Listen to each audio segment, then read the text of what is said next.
Chapter 5. Belshazzar the king made a great feast to 1,000 of his lords, and drank wine before the 1,000. Belshazzar, while he tasted the wine, commanded to bring the golden and silver vessels which his father Nebuchadnezzar had taken out of the temple which was in Jerusalem, that the king and his princes, his wives, and his concubines might drink therein. Then they brought the golden vessels that were taken out of the temple of the house of God which was at Jerusalem, and the king and his princes, his wives, and his concubines drank in them. They drank wine and praised the gods of gold and of silver, of brass, of iron, of wood, and of stone. In the same hour came forth fingers of a man's hand, and wrote opposite the candlestick, upon the plaster of the wall of the king's palace, and the king saw the part of the hand that wrote. Then the king's countenance was changed and his thoughts troubled him, so that the joints of his loins were loosened and his knees smote one against another. The king cried aloud to bring in the astrologers, the Chaldeans, and the fortune-tellers. And the king spoke and said to the wise men of Babylon, Whoever shall read this writing and show me the interpretation thereof shall be clothed with scarlet, and have a chain of gold about his neck, and shall be the third ruler in the kingdom. Then came in all the king's wise men, but they could not read the writing nor make known to the king the interpretation thereof. Then was King Belshazzar greatly troubled, and his countenance was changed in him, and his lords were astonished. Now the queen, by reason of the words of the king and his lords, came into the banquet house. And the queen spoke and said, O king, live forever, let not your thoughts trouble you, nor let your countenance be changed. There is a man in your kingdom in whom is the spirit of the holy gods. And in the days of your father, light and understanding and wisdom like the wisdom of the gods was found in him, whom the king, Nebuchadnezzar your father, the king, I say, your father, made master of the magicians, astrologers, Chaldeans, and fortune-tellers. Forasmuch as an excellent spirit, and knowledge, and understanding, interpreting of dreams, and showing of hard sentences, and dissolving of doubts were found in the same Daniel, whom the king named Belteshazzar, now let Daniel be called, and he will show the interpretation. Then was Daniel brought in before the king.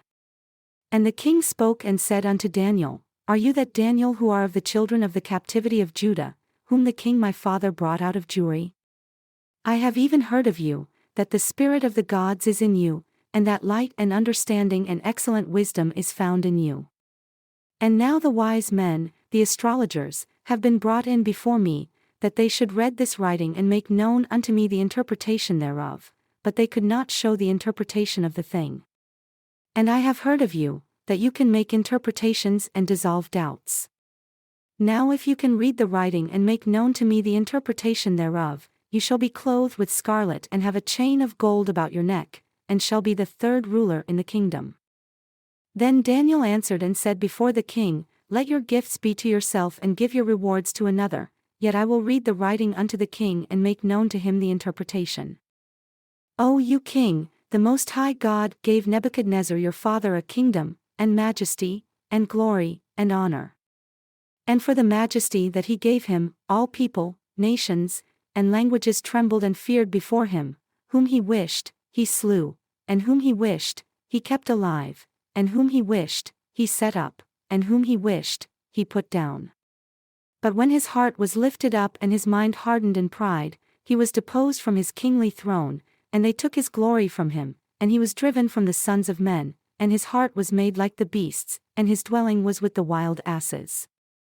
They fed him with grass like oxen, and his body was wet with the dew of heaven until he knew that the Most High God ruled in the kingdom of men, and that he appoints over it whomever he will.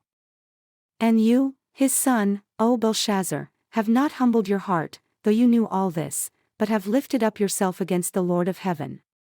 And they have brought the vessels of his house before you, and you and your lords, your wives, and your concubines have drunk wine in them.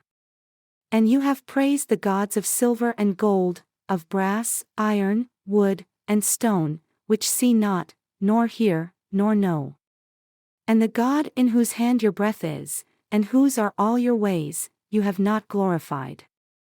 Then was the part of the hand sent from him, and this writing was written, and this is the writing that was written, Tekel, Upharsin. This is the interpretation of the thing, mean, God has numbered your kingdom and finished it, Tekel, you are weighed in the balances and are found lacking, Upharsin, your kingdom is divided and given to the Medes and Persians. Then commanded Belshazzar, and they clothed Daniel with scarlet and put a chain of gold about his neck, and made a proclamation concerning him, that he should be the third ruler in the kingdom.